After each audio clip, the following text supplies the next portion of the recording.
Vanessa Cole had spent years fighting for justice in the courtroom, but today, justice wasn't on her mind. After wrapping up a particularly exhausting case, she decided to treat herself. A luxury boutique downtown had recently launched an exclusive collection, and Vanessa, who had a love for designer handbags, thought she'd take a quick look before heading home. As she stepped inside, the soft chime of the doorbell echoed through the boutique. It was a high-end establishment with marble floors, glass display cases, and perfectly dressed employees who spoke in hushed tones.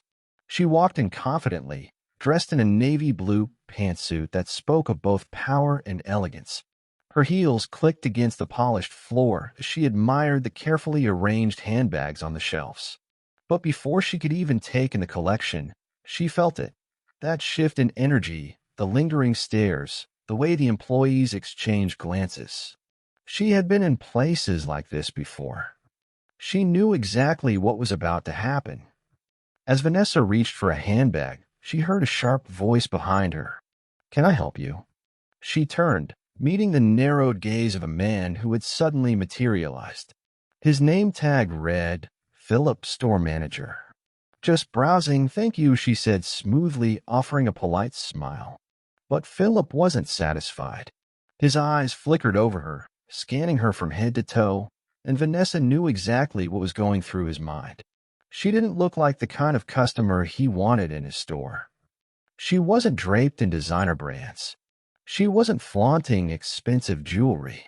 And worst of all, she was black. Philip straightened, crossing his arms. "Browsing, huh? For what exactly?" His tone was laced with suspicion. Vanessa kept her smile in place, even though she could feel her patience starting to fray.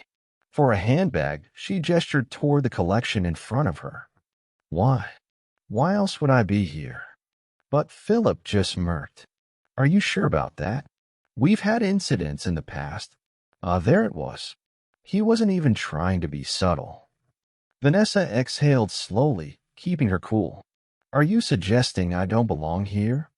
Philip shrugged.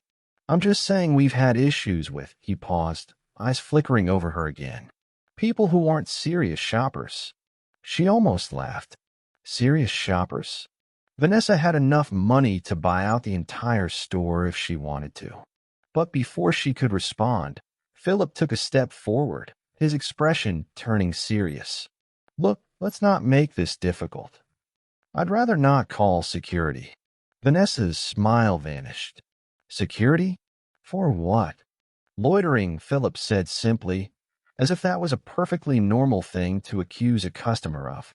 Vanessa tilted her head, studying him. He was serious. He had already made up his mind. In his eyes, she wasn't a customer. She was a problem that needed to be removed. And then he said the words that sealed his fate. "Either leave now, or I'm calling the cops." Vanessa didn't flinch. She had spent years dealing with people like Philip. She had faced racist attorneys in the courtroom, corrupt officers on the streets, and ignorant men who thought they could intimidate her just because they saw her as someone beneath them. But she was no victim. She squared her shoulders. "Go ahead." Philip blinked. "What?" She gestured toward his phone. "Go ahead and call them." For the first time, doubt flickered in his eyes. He hadn't expected that. Still, his pride wouldn't let him back down. He pulled out his phone and dialed. "Yes, I need officers at my store immediately," he said, throwing her a smug look. "We have a disruptive individual who's refusing to leave." Vanessa simply pulled out her own phone and started typing. Philip let out a chuckle. "What? Texting your lawyer?" Vanessa glanced up at him. "Something like that." Minutes later, 2 uniformed police officers entered the store. Philip straightened, ready to play the victim. "Thank you for coming, officers," he said quickly. "This woman has been loitering and causing a disturbance. She refused to leave when I asked her to." The officers turned to Vanessa, and then recognition dawned. One of them stiffened, his jaw tensed, because he knew exactly who she was. "Miss Cole," he said carefully. Philip froze. "Wait, what?" The second officer straightened immediately. Miss Cole, is everything okay? Philip's smirk faded. You, you know her? Vanessa finally smiled. Oh, they know more than me. She reached into her handbag, pulled out her identification, and held it up. Vanessa Cole, District Attorney. Philip staggered back. The officers turned on him in an instant. Sir, the first officer said, his voice sharp. You just falsely reported a crime. Philip's face went pale. I didn't know. Didn't know what?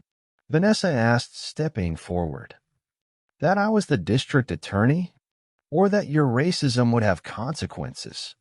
The officers exchanged a look before turning back to her. Miss Cole, do you want to press charges? Philip's eyes widened in horror. Wait, charges? I didn't. Vanessa tilted her head. False police reports are a crime, aren't they? Philip stammered, but no words came out. Finally, Vanessa sighed. No, I won't press charges. Today. Philip exhaled in relief. Then she smiled. But I will be making some phone calls. By the time Vanessa got home that evening, the boutique's corporate office was already in crisis mode. Social media exploded with the news. The company issued a public apology, but the damage was already done. And Philip fired immediately. The corporation didn't want the backlash. They didn't want the legal trouble of having disrespected a high-ranking official. They begged Vanessa to return, offering her free merchandise, discounts, anything. But Vanessa wasn't interested. She didn't need their free gifts. She had made her point. And Philip, he learned a lesson he would never forget. If you enjoyed the story, don't forget to like, comment, and subscribe for more inspiring tales. Together, we can spread valuable lessons that remind us of the importance of humility, respect, and human connection. Thanks for watching. Have a nice day.